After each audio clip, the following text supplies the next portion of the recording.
বাতৰি পঢ়িছো সংগীতা শৰ্মাই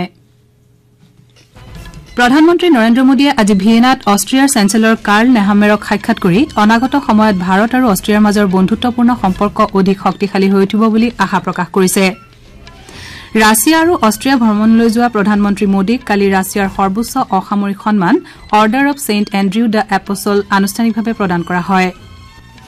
ৰাষ্ট্ৰপতি শ্ৰীমতী দ্ৰৌপদী মুৰ্মু আৰু প্ৰধানমন্ত্ৰী নৰেন্দ্ৰ মোদীকে ধৰি বিশিষ্ট ব্যক্তিসকলে উত্তৰ প্ৰদেশৰ উন্নাওত আজি পুৱা সংঘটিত পথ দুৰ্ঘটনাক লৈ গভীৰ শোক প্ৰকাশ কৰিছে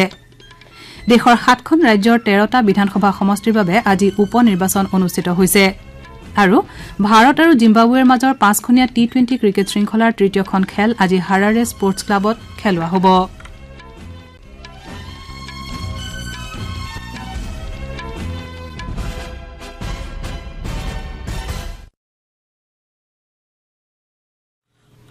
প্ৰধানমন্ত্ৰী নৰেন্দ্ৰ মোদীয়ে আজি ভিয়েনাত অষ্ট্ৰিয়াৰ চেঞ্চেলৰ কাৰ্ল নেহামেৰক সাক্ষাৎ কৰে সামাজিক মাধ্যমযোগে প্ৰচাৰ কৰা এটা বাৰ্তাত শ্ৰী মোদীয়ে তেওঁক আদৰণি জনোৱাৰ বাবে শ্ৰী নেহামেৰক ধন্যবাদ জনোৱাৰ লগতে অনাগত সময়ত ভাৰত আৰু অষ্ট্ৰিয়াৰ মাজৰ বন্ধুত্বপূৰ্ণ সম্পৰ্ক অধিক শক্তিশালী হৈ উঠিব বুলি আশা প্ৰকাশ কৰে একে সময়তে সমগ্ৰ বিশ্বৰ কল্যাণৰ হকে সহযোগিতাৰে কাম কৰাৰ উদ্দেশ্যে উভয় পক্ষৰ মাজত হ'বলগীয়া আলোচনালৈ আগ্ৰহেৰে বাট চাই থকা বুলিও শ্ৰী মোদীয়ে লগতে প্ৰকাশ কৰে আনহাতে অষ্ট্ৰিয়াৰ চেঞ্চেলৰ নেহামেৰেও শ্ৰী মোদীৰ সাক্ষাৎ লাভ কৰি আনন্দ পোৱা বুলি ব্যক্ত কৰাৰ লগতে তেওঁক অষ্ট্ৰিয়ালৈ আদৰণি জনাবলৈ পোৱাটোক সুখ আৰু সন্মানৰ কাৰণ বুলি অভিহিত কৰে অষ্ট্ৰিয়া আৰু ভাৰত পৰস্পৰৰ বন্ধু তথা সহযোগী বুলি মত প্ৰকাশ কৰি শ্ৰী নেহামেৰেও প্ৰধানমন্ত্ৰী মোদীৰ ভ্ৰমণৰ এই সময়ছোৱাত হ'বলগীয়া ৰাজনৈতিক আৰু অৰ্থনৈতিক বিষয়ৰ আলোচনালৈ আগ্ৰহেৰে অপেক্ষা কৰা বুলি উল্লেখ কৰে আমাৰ আগৰ বাতৰিতে কোৱা হৈছে যে ৰাছিয়া আৰু অষ্ট্ৰিয়া ভ্ৰমণলৈ যোৱা প্ৰধানমন্ত্ৰী মোদীক কালি ৰাছিয়াৰ সৰ্বোচ্চ অসামৰিক সন্মান Order of Saint Andrew the Apostle আনুষ্ঠানিকভাৱে প্ৰদান কৰা হয় দেশখনৰ ৰাষ্ট্ৰপতি ভ্লাডিমিৰ পুটিনে শ্ৰী মোদীক এই সন্মান প্ৰদান কৰে ভাৰত আৰু ৰাছিয়াৰ মাজত দ্বিপাক্ষিক সম্পৰ্ক বৃদ্ধিত গুৰুত্বপূৰ্ণ অৱদান আগবঢ়োৱাৰ বাবে প্ৰধানমন্ত্ৰী মোদীক এই সন্মান আগবঢ়োৱা হৈছে দুদিনীয়া ভ্ৰমণসূচীৰে মস্কোত উপস্থিত হোৱা প্ৰধানমন্ত্ৰী মোদী কেইবাটাও কাৰ্যসূচীত অংশগ্ৰহণ কৰাৰ পাছত কালি বিয়লি ৰাছিয়াৰ ৰাষ্ট্ৰপতি পুটিনৰ সৈতে দ্বিপাক্ষিক বৈঠকত মিলিত হয় আনহাতে শ্ৰী মোদীয়ে মস্কোত কালি প্ৰৱাসী ভাৰতীয়সকলৰ সৈতেও মত বিনিময় কৰে প্ৰধানমন্ত্ৰী নৰেন্দ্ৰ মোদী দুইদেশীয় ভ্ৰমণৰ দ্বিতীয় পৰ্যায়ত কালি অষ্ট্ৰিয়াৰ ৰাজধানী ভিয়েনাত উপস্থিত হয়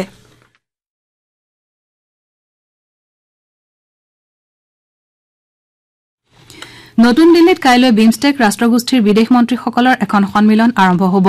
বৈদেশিক মন্ত্ৰালয়ে প্ৰকাশ কৰা মতে বিদেশ মন্ত্ৰী এছ জয়শংকৰে এই অনুষ্ঠানত ভিন ভিন ৰাষ্ট্ৰৰ অভ্যাগত বিদেশ মন্ত্ৰীসকলক আদৰণি জনাব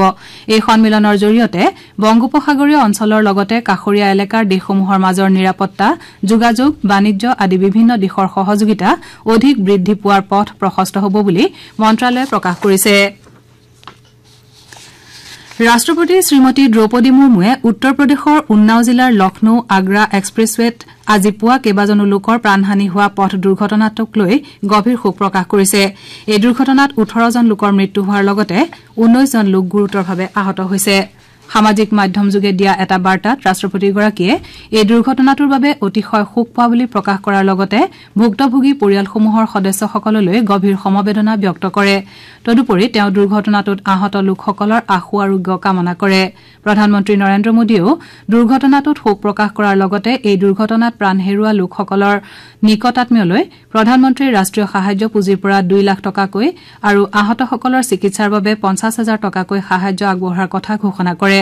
উত্তৰ প্ৰদেশৰ মুখ্যমন্ত্ৰী যোগী আদিত্যনাথেও দুৰ্ঘটনাটোত গভীৰ শোক ব্যক্ত কৰাৰ লগতে আহতসকলৰ উপযুক্ত চিকিৎসাৰ ব্যৱস্থা নিশ্চিত কৰাৰ বাবে সংশ্লিষ্ট বিষয়াসকলক নিৰ্দেশ দিয়ে উল্লেখযোগ্য যে উন্নাও জিলাৰ বাংগাৰ মৌৰ সমীপত এখন দুখলপীয়া বাছে গাখীৰ কঢ়িওৱা টেংকাৰ এখনত খুন্দিওৱাৰ ফলত এই লোককেইজন হতাহত হৈছিল বাছখন বিহাৰৰ সীতামাঢ়িৰ পৰা দিল্লী অভিমুখে গৈ আছিল বাছখনৰ বেগ ইমানেই তীব্ৰ আছিল যে দুৰ্ঘটনাৰ সময়ত ভালেকেইগৰাকী যাত্ৰী বাছৰ পৰা বাহিৰত ওলাই পৰিছিল আৰক্ষী আৰু অন্যান্য জৰুৰীকালীন কৰ্মীসকলে পীড়িতসকলক উদ্ধাৰৰ বাবে ততাতৈয়াকৈ ঘটনাস্থলীত উপস্থিত হোৱাৰ লগতে আহতসকলক চিকিৎসালয়লৈ প্ৰেৰণ কৰে নীতি আয়োগৰ বিশেষ কাৰ্যসূচী সম্পূৰ্ণতা অভিযান অসমতো অব্যাহত আছে এই অভিযানৰ অংশ হিচাপে জিলাই জিলাই বিভিন্ন কাৰ্যসূচীৰ আয়োজন কৰা হৈছে সম্পূৰ্ণতা অভিযানৰ অধীনত অভিলাষী জিলা আৰু উন্নয়ন খণ্ডসমূহত মূলতঃ প্ৰথম 3 মাহতে পঞ্জীয়নভুক্ত প্ৰসূতিৰ সংখ্যা সংহত শিশু বিকাশ সেৱাৰ অধীনত প্ৰসূতিৰ পৰিপূৰক খাদ্য যোগান শিশুৰ সম্পূৰ্ণ ৰোগ প্ৰতিৰোধ ক্ষমতাৰ বৃদ্ধিৰ হাৰ চৰকাৰে 2015 চনতে কৃষকৰ বাবে আৰম্ভ কৰা সইল হেলথ কাৰ্ডৰ যোগেদি মাটিৰ নমুনা সংগ্ৰহৰ হাৰ প্ৰতিটো খণ্ডত মধুমেহ আৰু উচ্চ ৰক্তচাপজনিত ৰোগীসকলক চিনাক্তকৰণৰ হাৰ আৰু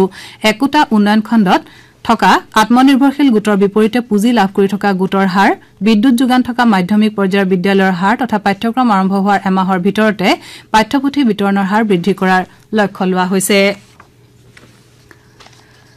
আপোনালোকে বাতৰি শুনিছে আকাশবাণীৰ পৰা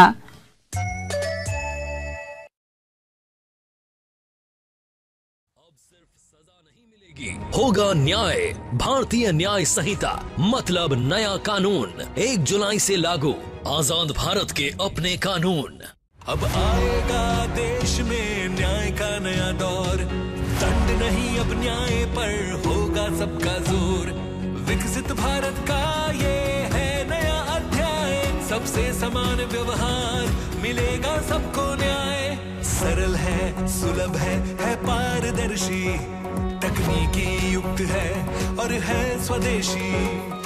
इसमें है महिलाओं बुजुर्गों का सम्मान शामिल है इसमें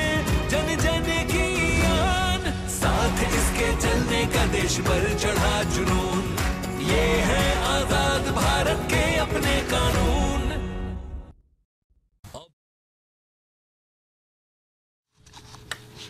দেশৰ 7খন ৰাজ্যৰ 13টা বিধানসভা সমষ্টিৰ বাবে আজি উপ নিৰ্বাচন অনুষ্ঠিত হৈছে পশ্চিমবংগৰ ৰায়গঞ্জ ৰাণাঘাট দক্ষিণ বাগদা আৰু মানিকতলা হিমাচল প্ৰদেশৰ হামিৰপুৰ নালাগড় উত্তৰাখণ্ডৰ অমৰৱাৰা মেংগালুৰ বিহাৰৰ ৰূপলী মধ্যপ্ৰদেশৰ অমৰৱাৰা তামিলনাডুৰ বিক্ৰমণ্ডী আৰু পঞ্জাবৰ পশ্চিম জলন্ধৰ আসনৰ বাবে উপ নিৰ্বাচন অনুষ্ঠিত হৈছে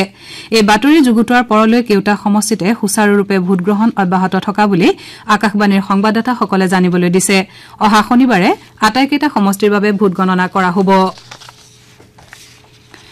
ৰাজ্যৰ মহাবিদ্যালয়সমূহৰ সহকাৰী অধ্যাপক গ্ৰন্থগাৰিক আৰু তৃতীয় তথা চতুৰ্থ শ্ৰেণীৰ পদৰ বাবে নিযুক্তি দিবলগীয়া প্ৰাৰ্থীৰ তালিকা প্ৰত্যাহাৰ কৰা হৈছে ৰাজ্যৰ উচ্চ শিক্ষা বিভাগৰ উপ সঞ্চালকে আজি এখন জাননীযোগে এই বিষয়ে প্ৰকাশ কৰিছে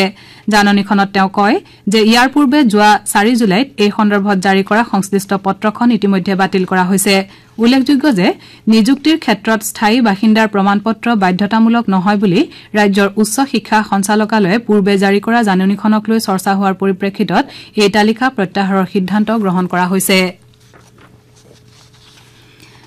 ভাৰতীয় বতৰ বিজ্ঞান বিভাগে অসমকে ধৰি সমগ্ৰ উত্তৰ পূৰ্বাঞ্চলত অহা 2-3 দিন ধৰি ধাৰাসাৰ বৰষুণৰ আগলি বতৰা দিছে বতৰ বিজ্ঞান বিভাগৰ তথ্য অনুসৰি উত্তৰ পূৰ্বাঞ্চলৰ ৰাজ্যকেইখনৰ লগতে পশ্চিমবংগ অৰুণাচল প্ৰদেশ ওড়িশা মহাৰাষ্ট্ৰ কৰ্ণাটক গুজৰাট আদিতো এই সময়ছোৱাত যথেষ্ট বৰষুণ হোৱাৰ সম্ভাৱনা আছে বিশেষকৈ মধ্য ভাৰতত অহা 4 দিনলৈ বিজুলী ঢেৰেকনিৰ লগতে বৰষুণ অব্যাহত থাকিব বুলি বতৰ বিজ্ঞান বিভাগে প্ৰকাশ কৰিছে ভাৰতীয় ক্ৰিকেট নিয়ন্ত্ৰণ পৰিষদ বিচিচিআইয়ে প্ৰাক্তন খেলুৱৈ তথা বিশ্বকাপ বিজেতা গৌতম গম্ভীৰক পুৰুষ দলৰ নতুন মুখ্য প্ৰশিক্ষক হিচাপে নিযুক্তি দিছে বিচিচিআইৰ সম্পাদক জয় শাহে কালি সামাজিক মাধ্যমযোগে এই কথা প্ৰকাশ কৰে শ্ৰী গম্ভীৰে মুখ্য প্ৰশিক্ষক হিচাপে ৰাহুল দ্ৰাবিড়ৰ ঠাই ল'ব ভাৰত আৰু জিম্বাবুৱেৰ মাজৰ 5খনীয়া টি20 ক্ৰিকেট শৃংখলাৰ তৃতীয়খন খেল আজি হাৰাৰে স্পৰ্টছ ক্লাবত খেলোৱা হ'ব খেলখন ভাৰতীয় সময় অনুসৰি বিয়লি 4:30 বজাত আৰম্ভ হ'ব শৃংখলাত দুয়োটা দলে এখনকৈ খেলত জয়লাভ কৰিছে শুভমন গিল নেতৃত্বাধীন ভাৰতীয় যুৱ দলটোৱে আজিৰ খেলখনত জয়লাভ কৰি শৃংখলাত অগ্ৰগতি লাভৰ চেষ্টা চলাব বাতৰি শেষ কৰাৰ পূৰ্বে প্ৰধান বাতৰিকেটি পুনৰ এবাৰ প্ৰধানমন্ত্ৰী নৰেন্দ্ৰ মোদীয়ে আজি ভিয়েনাত অষ্ট্ৰিয়াৰ চেঞ্চেলৰ কাৰ্ল নেহামেৰক সাক্ষাৎ কৰি অনাগত সময়ত ভাৰত আৰু অষ্ট্ৰিয়াৰ মাজৰ বন্ধুত্বপূৰ্ণ সম্পৰ্ক অধিক শক্তিশালী হৈ উঠিব বুলি আশা প্ৰকাশ কৰে ৰাছিয়া আৰু অষ্ট্ৰিয়া ভ্ৰমণলৈ যোৱা প্ৰধানমন্ত্ৰী মোদীক কালি ৰাছিয়াৰ সৰ্বোচ্চ অসামৰিক সন্মান Order of Saint Andrew the Apostle আনুষ্ঠানিকভাৱে প্ৰদান কৰা হয় ৰাষ্ট্ৰপতি শ্ৰীমতী দ্ৰৌপদী মুৰ্মু আৰু প্ৰধানমন্ত্ৰী নৰেন্দ্ৰ মোদীকে ধৰি বিশিষ্ট ব্যক্তিসকলে উত্তৰ প্ৰদেশৰ উন্নাওত আজি পুৱা সংঘটিত পথ দুৰ্ঘটনাক লৈ গভীৰ শোক প্ৰকাশ কৰিছে দেশৰ 7খন ৰাজ্যৰ 13টা বিধানসভা সমষ্টিৰ বাবে আজি উপ নিৰ্বাচন অনুষ্ঠিত হৈছে আৰু ভাৰত আৰু জিম্বাবুৱেৰ মাজৰ 5খনীয়া টি20 ক্ৰিকেট শৃংখলাৰ তৃতীয়খন খেল আজি হাৰাৰে স্পৰ্টছ ক্লাবত খেলোৱা হ'ব আমাৰ এতিয়াৰ বাতৰি ইমানতে অন্ত পৰিল